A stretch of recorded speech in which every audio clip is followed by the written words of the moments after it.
I'm gonna hand over the next hour to Sean Hall. Hello, Sean. You are back, Hello, glad to be and back. you have the great pleasure of talking with Daria Sommers here, historian, writer, documentary filmmaker. What else is she? She's a very Amazing, amazing person. amazing person. Um, and very close editor, very good, sharp-eyed editor, stickler for details, which is what we love in writing and filmmaking. Daria, thank you for joining us. Hey, hi everyone. Hi Todd. Hi Sean. Hi, Daria. It's good to see you. Amazing to catch the tail end of that. I wish I could have joined earlier, but just sounds like an incredible time. Well, it's a good thing All that you right. mentioned that because this is being live streamed over on Facebook and YouTube, and the whole 12 hours. You can go back to the first hour and watch the whole thing all over again from the very beginning. Uh, Daria, I just want to give a quick announcement. We are VBC. For those of you who may be joining us or don't know who we are, we're the Veterans Breakfast Club. Our mission is creating communities of listening around veterans and their stories to connect, educate, heal, and inspire. You are joining us for the 12-hour Vet-A-Thon that goes from 11 a.m. to 11 p.m. on the 11th day of the 11th month. We've been having on veterans from all branches, all eras, and different countries throughout the day, all brought to you by our sponsor today, which is FedEx, and we want to thank them for sponsoring the VBC Vet-A-Thon. Daria, I mentioned way back at the beginning at 11 a.m. Our Lioness podcast and your appearance today, and I'm happy that we got to the 7 p.m. hour because I've been looking forward to it all day. I kind of want to start this hour because what we want to do is we want to show some sort of the bonus content from your documentary Lioness, which came out in 2008. Right. There's different things that we'll have you set up these and we'll watch them here on Zoom with everybody and talk about them. But I think something that we've never really talked about, you and I, and we've even mentioned it on our podcast, is I'm interested as to what interested you in the Lionesses when this all began back in 2003. Why did you start this journey? How did you hear about it? Where did you develop the passion for these stories? I don't know if we've ever dove into that. Well, that's it's nice to have someone ask me that. Thank you, Sean. um, and actually, I have to. I mean, I don't have to think for long, but I think when I was in New York, in the city, when 9/11 happened, I wasn't that far from the World Trade Center. And so that was a big event in my life. Um, and, of course, there was, so when the invasion in Iraq happened, uh, I was a little, I, like all Americans, I was like, wow, this was really, it was like watching it on TV. And, but at that moment, my father was still alive at the time, and he had served. Actually, I grew up in Bangkok, where he was with the State Department, USAID. He worked there, and then with USAID, he served two tours in Vietnam. So, I was very well versed and had actually grown up in that whole world. And my father was very, he was very worried that we were going to get into a long war that was hard to get out of. So we both talked about it a lot, and over the course of talking about it, I began to realize that in sort of the footnotes in a lot of the news reporting, there was like, yes, well, there are a lot of women out there this time, and there's no, it's like sort of a kinetic theater, and it's not the same idea. The meaning of a front line is kind of lost in this particular setup. And then of course there was Jessica Lynch and Lorianne Pastois, which happened in 2003, and Shoshana Johnson and the women, the soldiers who passed away at that time, and it got me thinking. So then I thought, well, I would love to make a film because I sense that something is changing here, that women are playing a different role, and so then I just started searching around, and I had a colleague who joined me, Meg McLagan, and we searched around, and we found the story of the Lionesses, and we thought this would be a perfect. We were amazed at the story, and we thought it would be a perfect way to express this sort of what we sensed was a historic turning point. Of course, we really didn't have any idea. I mean, that's the beauty and both the terror of making a documentary is like you're mostly trying to make something that you think might turn out interesting. And so that's how it started. Very interesting. If that answers it. It does. And maybe we should have given this a sort of further introduction to everybody here, is that the Lionesses were a team of women in Iraq, because at that time, men were not allowed to frisk women and children. So they found that it was better for women to do this because of the cultural sensitivities. Yeah. Right. And so the women were asked to do this, which meant they were going outside the wire, which meant they're probably going to end up in combat. Now, this was prior to the combat exclusion policy being removed. So women were not allowed to serve in combat at this time, which was a very big deal, because a lot of the women that did end up in combat have not been, even to this day, recognized for that. Right. It was kind of a slippery slope, because at the time, it was just a couple of colonels, one from an infantry unit and one from an engineer battalion that the Lioness women were served in, and one was saying, yeah, I can't, we're trying to set up these checkpoints and we don't have anyone to search the women. It causes problems because of the cultural sensitivities, and we're violating actually, entrenched and deep-rooted cultural norms. And I wish I could have some women. And Colonel Brinkley, who was the battalion commander of the 1st Engineer Battalion from Fort Riley, was like, well, I have a couple of, some women I might be able to loan you. So it was a very ad hoc. It didn't start out with, oh, let's send women out to do this. But it did. So he had some mechanics and some supply clerks and some signal masters who were sort of, they'd gone there to set up their, their camp, so to speak, their base, and they were done. And so they, that's how it really started. It was just like a slippery slope. But then, of course, once they got out, and then, tense situations arose that turned into, really conflict. And then after that, the Marines came in, and the Marines were having the same problem. So they had heard about what they were calling the Lionesses, and they were like, hey, can we borrow some of your Lioness women? And that's when, in 2004, so when those big battles broke out in Ramadi and Fallujah and all of that, the Lionesses were right there. And was kind of like how it started.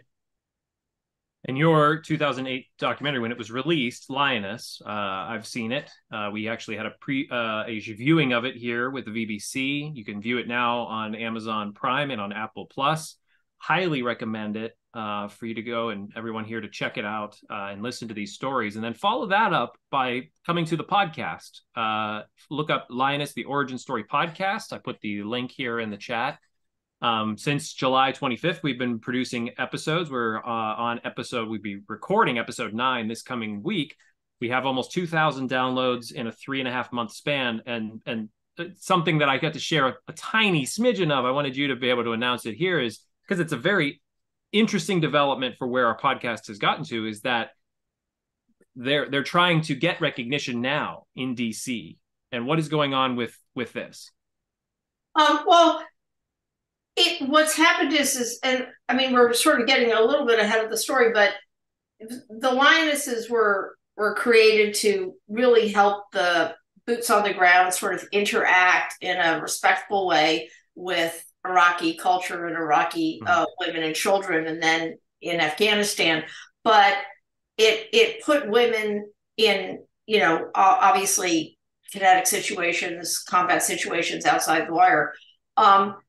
After a while, once I think there was a learning curve, and the military kind of came to understand the special value that women could play. I mean, they could comport themselves, they could measure up, they could do what needed to be done. But they were, even in Afghanistan, they had the same issues. So the Marines then created their own Lioness program in 2005. We'll see some of that in one of the shorts. And then after that, then the Marines expanded that. And when they were in Afghanistan, they had female engagement teams, which were like groups of 4 to 6, actually no, more, around 4 women who would go out and like really go out into the villages on, you know, for 30 days at a time.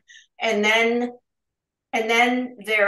they developed the Army and the Marines both had their own, fed into what they did, something they did with special ops, which was called cultural support teams, who went out and were attached more or less to special ops teams. And they did really amazing work in very tense situations where they were really, one of our, I guess it's podcast number, I guess it's 7, episode 7, where Raquel Patrick, a warrant officer who led a cultural support team, I mean, they were in southern Afghanistan, surrounded, operating in an area that was just rife with Taliban. So that's kind of like there was this evolution in terms of the roles women were playing and what they could do. But then that was only in addition to, you know, whatever women started were operating as helicopter air pilots and just even platoon leaders. And anyway, so it just, this wasn't the only thing, but this was just one narrative through line that we started to talk about in the film. And further developed then into the podcast. And extending it now, which is a great thing that I've been able to do with the Veterans Breakfast Club, is extend that storyline to include the Marine Lionesses and the female engagement teams and the cultural support teams. And ultimately, we're just about coming up to the lawsuit that got the Department of Defense to rescind the combat exclusion policy for women, because it was really like a charade. It didn't mean anything because women were doing so many things. So that's where we're going to get in the next couple episodes of the podcast. Look for those in the next couple of weeks as we have those conversations and get those episodes out. Do we want to take a step back now and actually view some of the bonus content from the documentary? Right. I thought a nice way to start out this hour, just because, and to give a nod to like women and how they've broken through in the military. And we have a short that is just an overview of women and their service in the military from where it started to almost where it is now. All right. So that'll be chapter 1. It would be the first one. Yeah. Okay, let me share here, and let me know if everyone can hear this.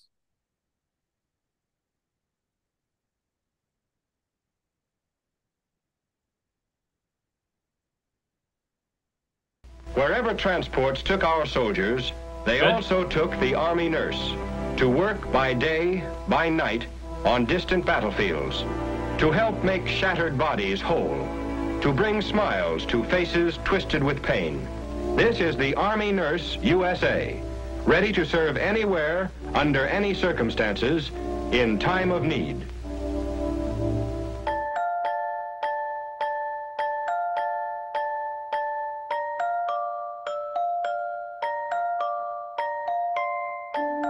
We never had a law forbidding women from serving in ground combat, because back when the original laws about women serving in the military were made, it was beyond anybody's wildest imagination that we would someday think about having women in ground combat. In 1962, when I was commissioned, women in the Marine was a totally different situation. My wife, as she was going through Officer Canada school in the basic school, never touched a weapon. They received classes in things like makeup and comportment, And the general view was to free a man to fight, but nothing that would constitute anything close to combat or combat support or combat service support. That would be unheard of back in the 60s.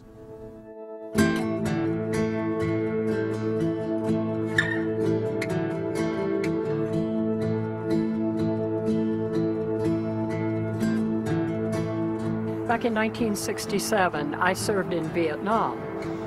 And when I was sent over in that time frame, I went wearing a skirt, a jacket, heels, and hose, carrying my purse, with no weapons qualification, in an insurgency environment where I would be a detriment to the command because I wasn't trained to protect myself or to help the command defend itself. So I vowed from that point on, I will never be sent anywhere without having the proper training of a soldier.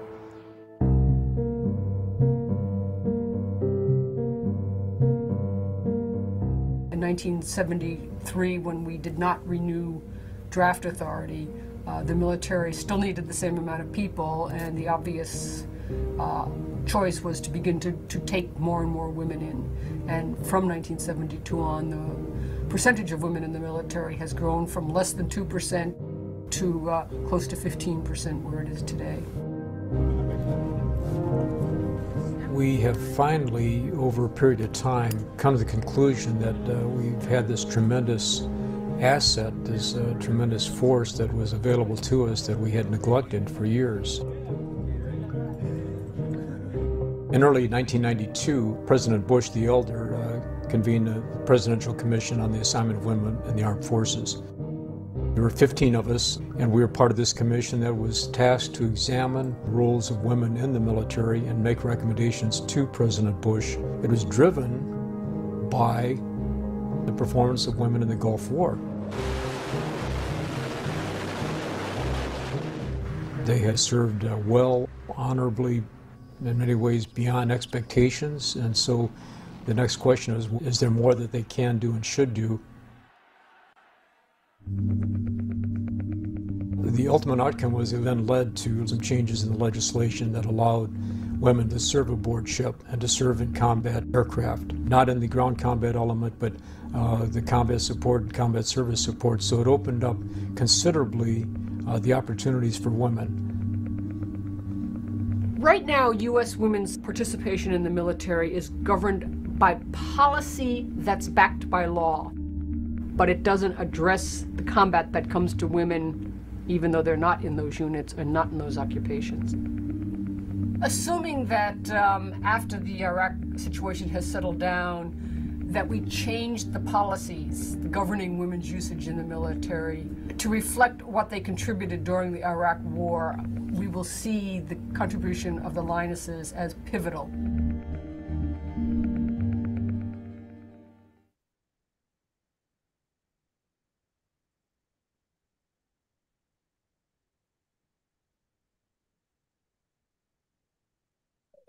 Pretty thick history.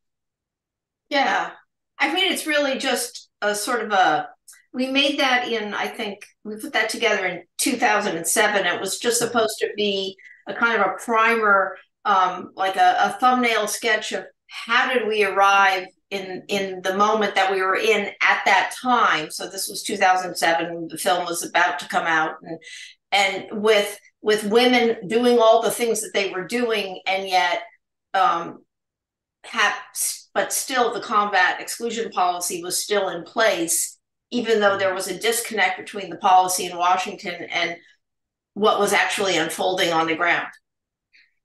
How did you, as a documentarian, how did you get access over there? Well, people don't, it may not seem like it now, but at the time in 2003, when the invasion of Iraq started, the military was very interested in and proud of the fact of women that were serving.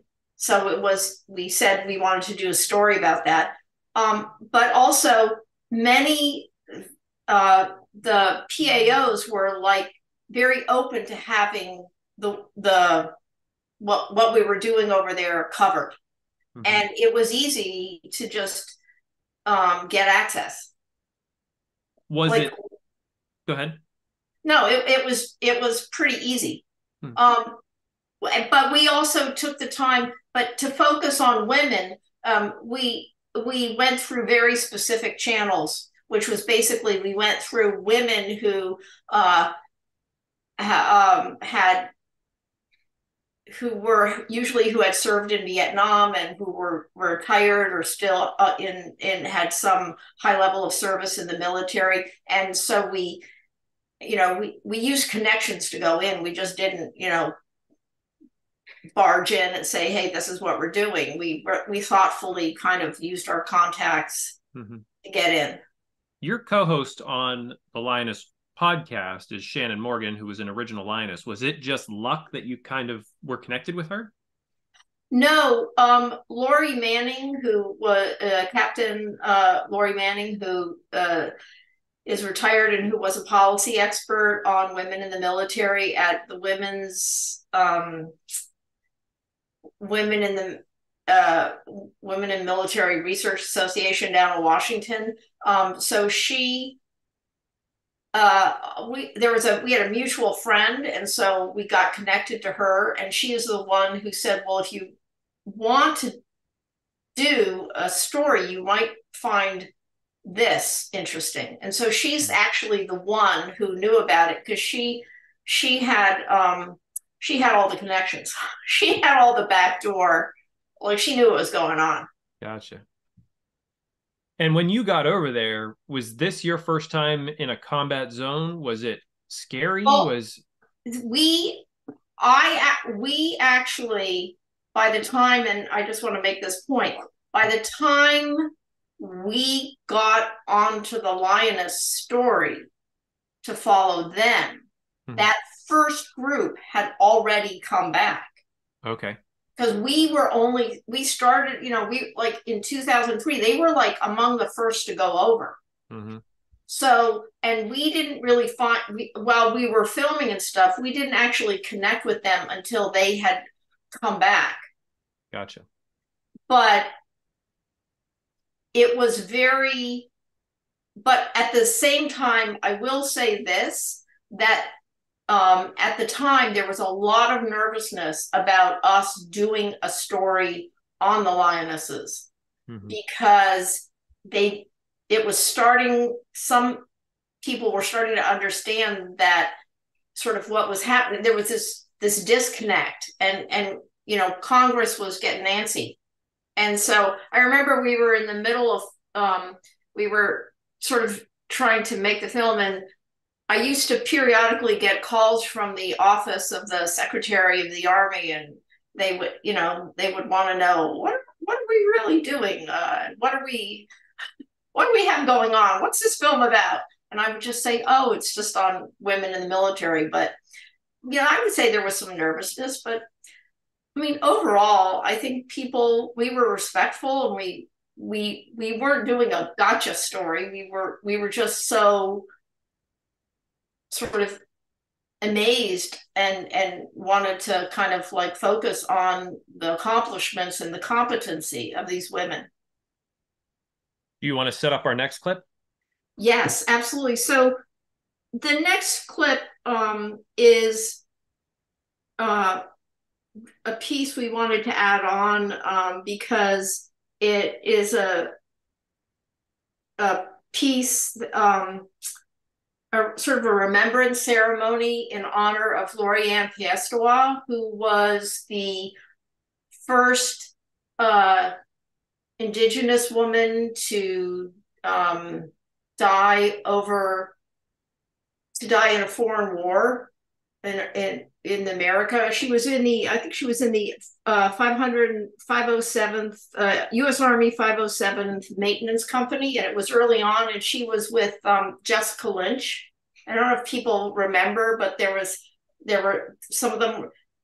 Lorianne Piestewa died, but Jessica Lynch, along with a number of other, were taken hostage, and there was a special ops night raid a couple of, I don't know if it was like 14 days after.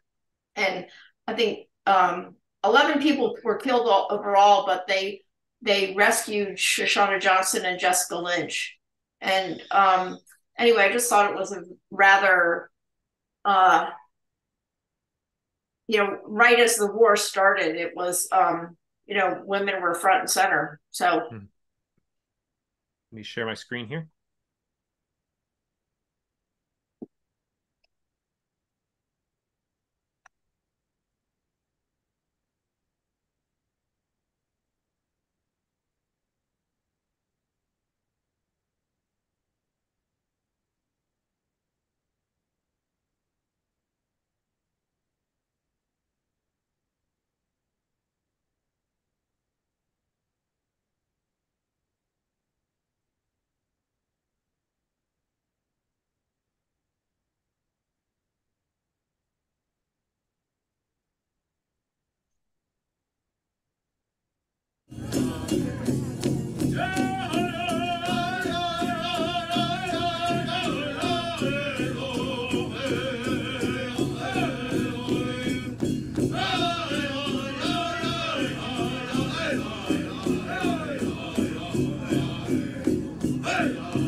We don't have the John Wayne in the movie winning the war role model anymore, and thank God for that, because it was always outrageously stupid. Between Lori, Jessica, Shoshana Johnson, other members of the 507th were from diverse parts of the country, diverse racially, culturally, religiously, ethnically, whatever, however you want to slice it and dice it. Those people represent the face of this country, and most definitely the face of the military. And I mean, my God, how much prouder could you be? We are here to remember, honor, and appreciate Lori Paestiwa and Jessica Lynch in a very special way today, as it was on this day a year ago that Lori and the other members of the Army's 507 Maintenance Unit sacrificed their lives for us in the ambush of Nasiriyah. Lori was the first Native American female to die in foreign combat, the first female to die in the Iraq War, and the first Arizonan. She left behind 2 small children. We are indeed privileged that Lori Ann was from Arizona and that her best friend, Jessica Lynch, is with us today.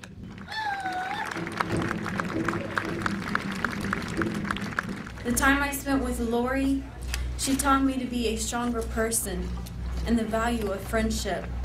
Although at times it felt like we had known each other our whole entire lives, like we were family. As we all stand here today honoring Lori, I am part of her family. She taught me to be an individual. She taught me to never give up. And I believe with the help from her, that is why I'm alive today. I miss her very much, but I know her spirit is with me in everything I do. Thank you.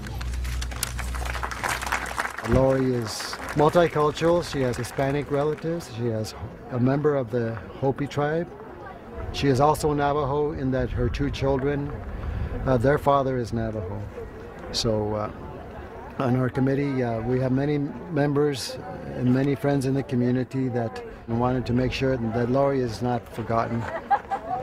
Well, when I first joined, when I first went in, I was the only Native in in my company. I didn't feel like I was any different. Being a medical specialist, I can go and work back on the reservation at the hospital, and that was another thing that I went into the military for, was to get the teachings, the learnings, and all the knowledge, and then come back and help my people out there.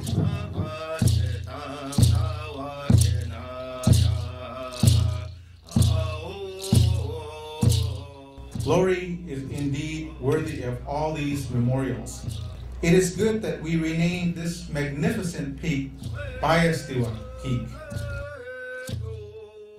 And I am very glad that dignitaries out there and the people that had asked to have this mountain here named that, because it does represent all the veterans and all the people that are in the military, especially the women. The women need to be recognized in our country for all the service they have done for us.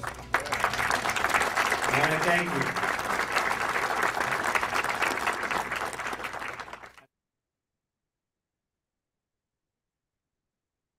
What was that like being there with that community? They were so this took place in Phoenix. Everyone, if anyone's been to Phoenix, you're probably familiar with that mountain, which is so wonderfully named Piestewa Peak. And when we were doing filming at a number of sites. So my colleague, Meg McLagan, actually went out and was there for the filming of that.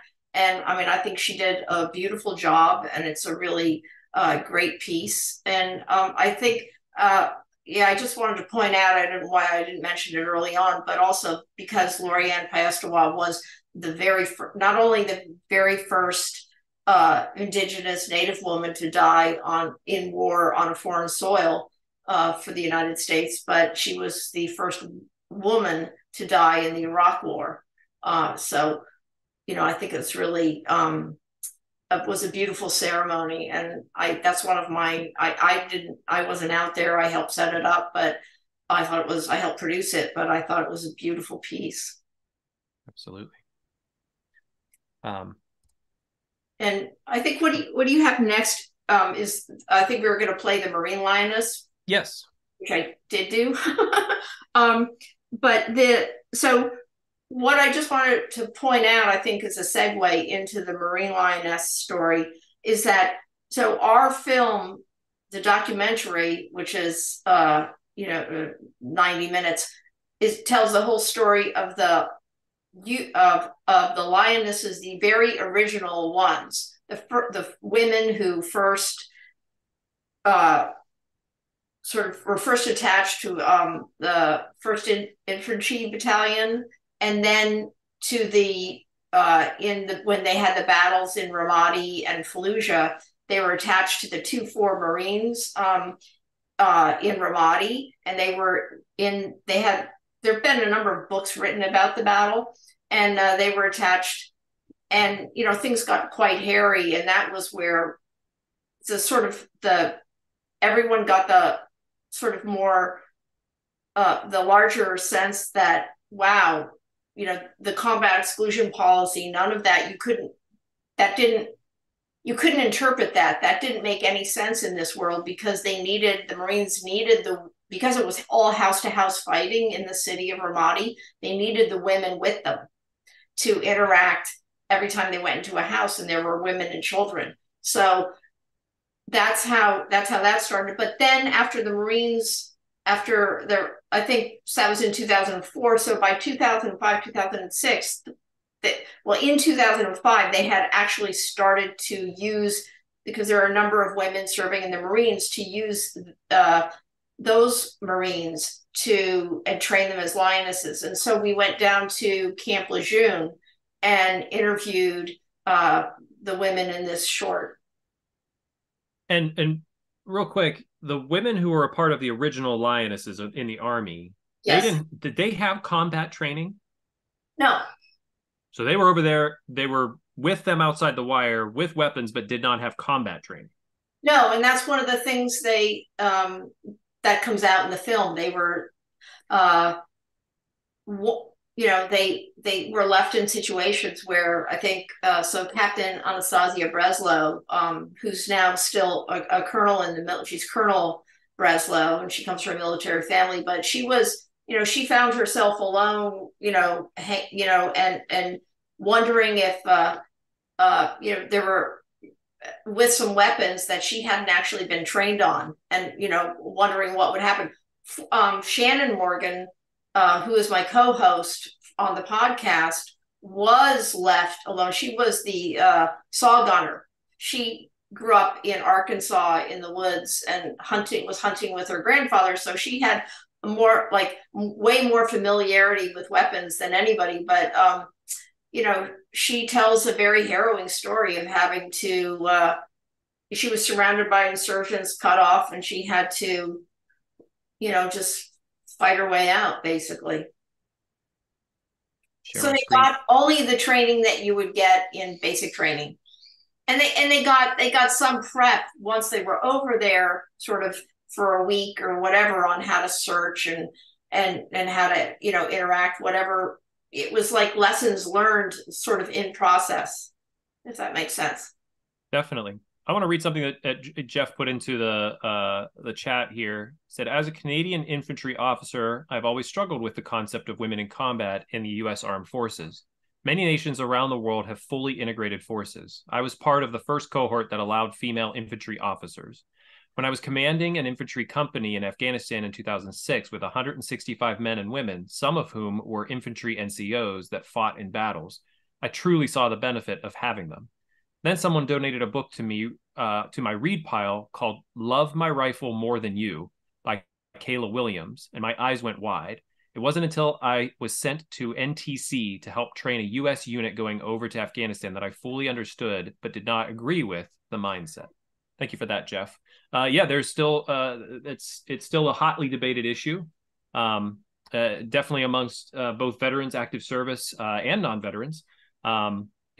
I think it's such an interesting situation that women found themselves in Afghanistan and Iraq, where they were asked to do something. The problem is that there was no real defined battleground, correct, Daria? And so there was no defined policy. No defined policy. And I will say that there is a story, and Colonel Brinkley tells it in the podcast, when he got, so General Mattis heard about the Lioness women from his battalion and how they were being loaned out to the Marines, and he called Colonel Brinkley sort of on the carpet and was like, "What's going on? Where are you sending these women?" And there was a lot of nervousness about it. And I mean, people have been asked, like, "Oh, is this film advocating for women in combat?" And it's like, it's not what I'm advocating or what the women were nobody was advocating. This is how it unfolded, and sort of like the history was already being made. Go ahead and play our next clip.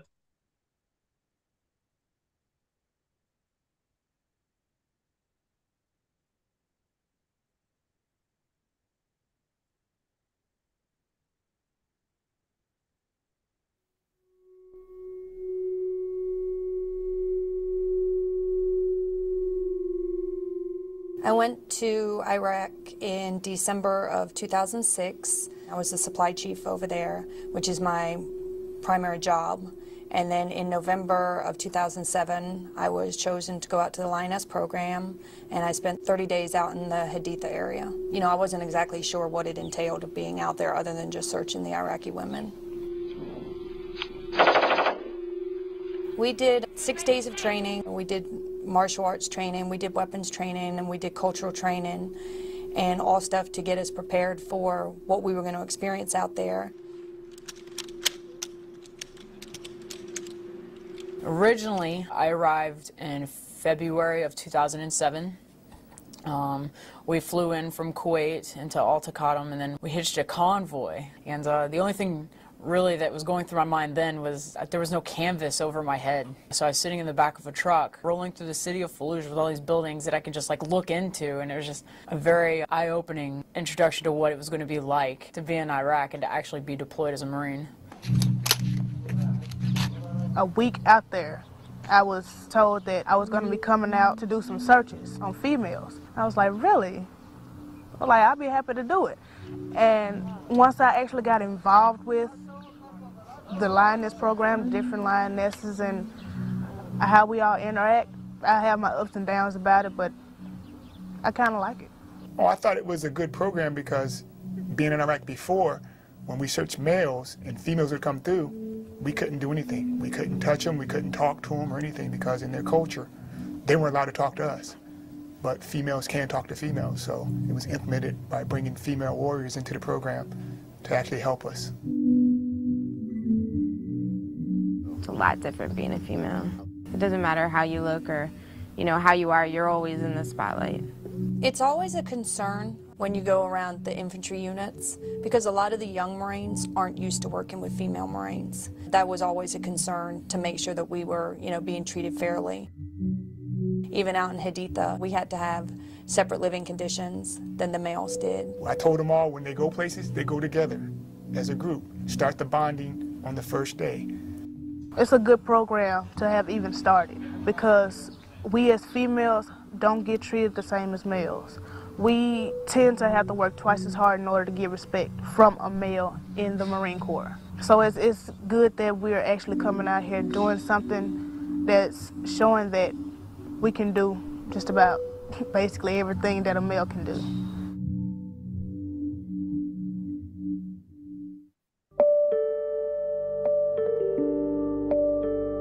I think on the average day, you'd wake up not knowing who's going to come through your TCP and with what. You never knew. So all you could do is not get complacent.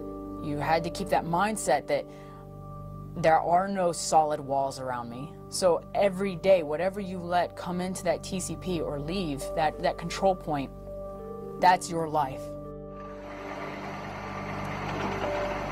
Where do you draw the front line? You still have females going on convoys. So you have females as gunners, you have females on the road, you have females searching females. So where exactly is the front line? Before I even left to come out here to Iraq, period, I told my family that I won't be going outside the wire unless they really need me. Then once I found out I was going outside the wire, I told my mom through an email. And then I had a chance to finally call her. She said yes, she was scared, but she was also praying for me. As the months go by, you being out here, that's something that goes a long way with you.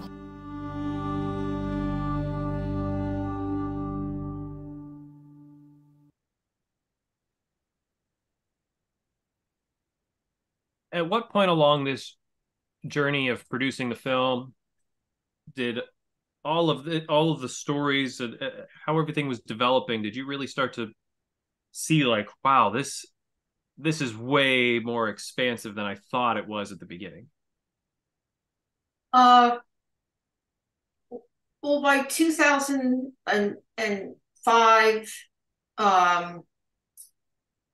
in 2006, like, you know, we started to understand that the Marines were sort of doing their own program, and that the Army, and also the other thing is that the original group of Lioness, which was actually about 20 women in Ramadi, that is where it all began, as they sort of returned home and sort of other units were deployed with women, those women became like the second generation sort of deployment, and there were Lionesses among them, and then they circled out, and there were other Lionesses, and so we realized, wow, because at the time, you know, when you're right in there, sort of trying to record and understand the history that's really just unfolding, you sometimes it's hard to see the bigger picture, and we had no idea what else was being talked about or planned in, you know, in military planning sessions in the Army and or the Marines. But then we started to see, well, more things are happening. And then I think in my mind, I really understood this was a huge thing when they out of the Lioness program, sort of there came, especially for Afghanistan, female engagement teams, which was sort of like taking it up to another level of complexity. Mm-hmm. And then the cultural support teams. So that answers your question. Yeah. And what is our final clip on Capitol Hill? I think the final clip is after the film Lioness was released. So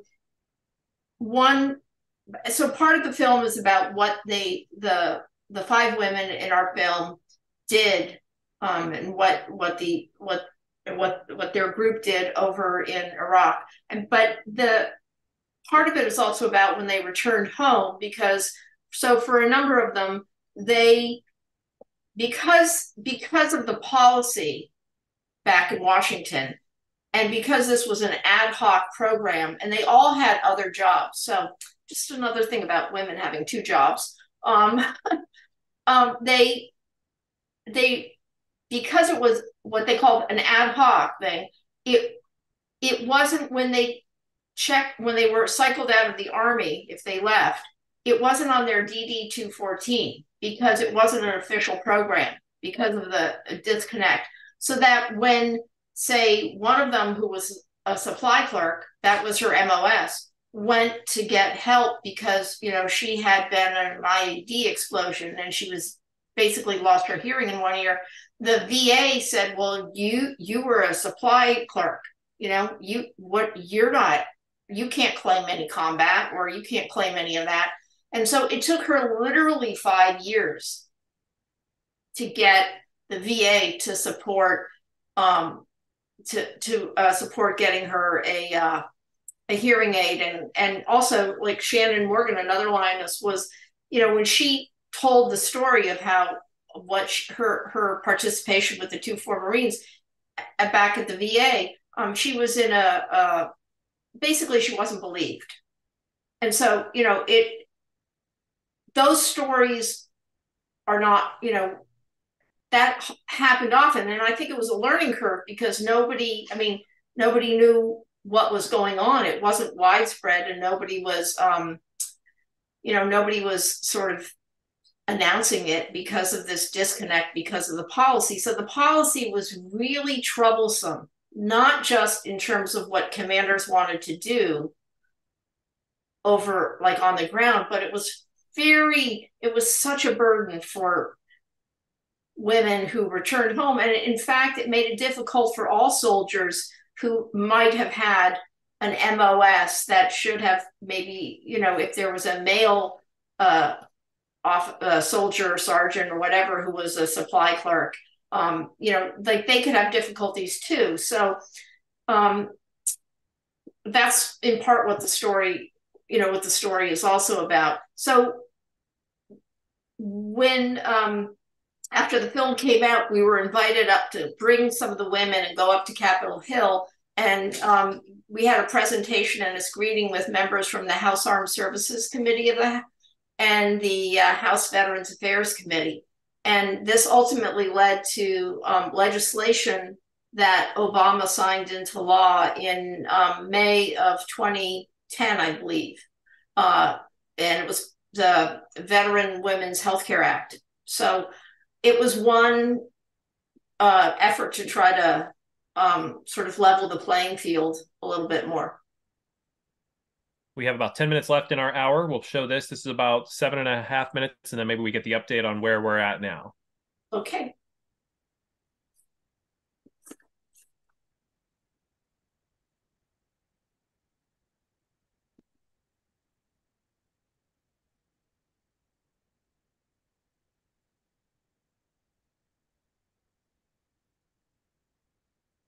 We're in DC, and we're here for the screening of Lioness. I think to a lot of females in the military, getting recognition for what we've been doing is nice. You know, females like Shannon Morgan have PTSD and problems. They can be better understood because a lot of people don't think we have combat experience, so we can't have PTSD. I mean, you know, people think that, you know, you as a female go to Iraq and just sit there in the base camp and twiddle your thumbs, but we did more. First of all, what is the current rule in the Army about women in combat? It is DOD policy that women are not allowed in combat. What is the reality in Iraq? I don't know for anyone else's story but my own, but I did find myself in a combat situation. That would be active firefight with bullets and rounds coming at me. If the Joint Chiefs called you in and said, should we change the policy about on-paper women in combat, what would you tell them? I would say to them, I feel there's women out there that can do it, and if they can handle it, then I think they should be able to. If you want to get us to play infantry, why not allow us to be infantry? Good morning. My name is Bob Filner. I'm chairman of the House Committee on Veterans Affairs. Women soldiers and Marines and airwomen and sailors are doing jobs never before done by women, but having experiences and maybe injuries and other experiences that we have not prepared adequately for. And we're going to be doing a lot of that in our committee to look at how the VA must respond to this new situation. And that's going to be one of our top priorities. These Lionesses wrote a very important and new chapter in our nation's history, in the history of women in the United States military. As the example of these women shows, the traditional makeup of our military is changing. Earlier this month, with the great support of the Disabled American Veterans, I was proud to reintroduce the Women's Veterans Healthcare Improvement Act, a bill that sets the VA on a course and a path forward to providing the proper health care for women veterans. I salute the Lionesses for their very selfless sacrifices that have been made throughout the course of their service. Their courage and their commitment and their sense of duty and service to our country are not only admired by everyone today, but will serve as examples to live by for future generations of both men and women in the United States military. Thank you very much. And now I am proud to introduce Congresswoman Susan Davis of California. We have a role to play on the Armed Services Committee because we really want to look at this issue. And you know, it's a tough issue to look at. People don't want to think about women in combat. They don't want to know what women are doing over there, but we have to know. If we have women in that position, they've got to be trained properly. That's all they want. They want to do their job, but they want to have the skills and the ability to do it right. Without this movie, I probably couldn't have had the documentation I need in order to get the cab that I believe I deserve. I know while everybody being in Iraq or in Afghanistan get the OIF Expeditionary and the Global War on Terrorism Service Medal, and that is on your DD-214, there's no record that we have served by name as a Lioness for us or any of the women, the other 14 women that were with us in Iraq and the continuing Lionesses behind us. There's no recognition. When men return home from combat, you don't get questioned. Why do women have to keep continuing to prove that we were there and we were actually in combat? I think some changes need to be made about that, you know? We shouldn't have to prove ourselves. We've done it already. I know that since we were Lionesses, they've changed a lot of the training and the females are learning the search techniques and it's improved at the unit level. It's still not an Army-wide program, it's not policy, it's not really recognized, but I think because of the cultural differences, the program has to continue. It's the only way that we can do our jobs with being sensitive to the needs of the people that we're supporting over in Iraq and Afghanistan. What did your husbands, how did they feel about that mission once you came back? I think I was the only one out of this group with a child at the time. When I was deployed, my child was 3. I also divorced in Iraq while I was over there. I can't say it was the best place ever to go through something like that, but I think it made me stronger as a person, and it made me to see now what I was able to accomplish even with what was going on in my life is, I think, a great thing. And, to be able to share with my fellow ladies here, that actually helped me get through a horrible time in a horrible place. So. But now, life is great. My experience when I came back, I had maybe mild PTSD. I had distanced myself from my husband, and we had some tough times, and it was very difficult coming home. And Afghanistan, my first deployment when I came home, was a very easy integration. I'd stayed on the FOB the whole time, did my staff job. We weren't getting mortared, we weren't getting attacked. Iraq was such a different scenario. When I came home, it was very hard to adjust back to regular life. It didn't seem as important when you're home and you know that your peers are still back there, and I think that was hard for both of us. There is definitely a need for more women therapists, because when a man cannot even fathom the fact a woman is in combat and doing the same thing that they were doing, how can you help us? You don't believe me, then how can you help me? We go overseas and we're there and we're killers, and we come back home. You need time to reintegrate back into civilian life, and we need to be looked at better. I'm Connie Christensen, Lieutenant Colonel, United States Army Reserve, retired Vietnam veteran. with the Vietnam Veterans of America. I would like to say, in this crowd of incredible resources, that when I get home, I intend to speak to my congressman about the creation of a Lioness service ribbon. This should definitely be done. This service should appear on their DD-214s, and this should be identified as a stressor for their VA disability claims. And I feel that all of us should do whatever is possible to see to it that that is taken care of.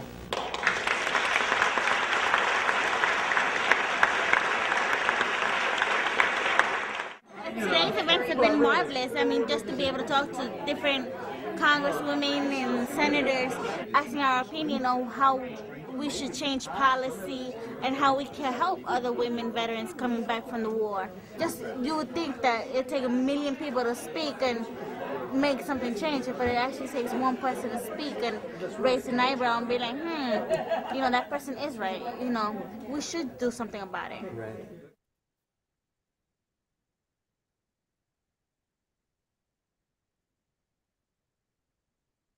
Daria, if you could catch us up, we have a couple minutes left. Catch us up to where we are now. This was, over a decade, or over a decade ago at this point. Over a decade ago. Yeah. So Lioness, the podcast, is now being produced again. The story is wrapping back around again. Where are we at? Well, first I'm going to say, a big shout out. I'm so pleased to be working with the Veterans Breakfast Club to do the podcast, because it allows me to kind of extend out on the story and follow up and do these interviews, give women who serve in these capacities a platform to tell their stories. And in the process, one of the things we found out was, because I was contacted, because there is right now in the House, it's HR 1753 legislation that it's currently designed so that it would recognize women who served in cultural support teams. But the House is just on Wednesday decided that they're going to consider opening it up to also recognizing female engagement teams and Team Lioness, the women who served as Lionesses in both the Army and the Marines. And this would just be huge. And I want to just say, because it just, I think, shows the important work that the Veterans Breakfast Club is doing, because the staff members, the people working on this legislation, the Congress members, et cetera, needed to hear. I mean, some of this is still unknown to them, and they needed to hear from the women themselves. They needed to be convinced to, everyone wants to know. You're not just going to sign off on something.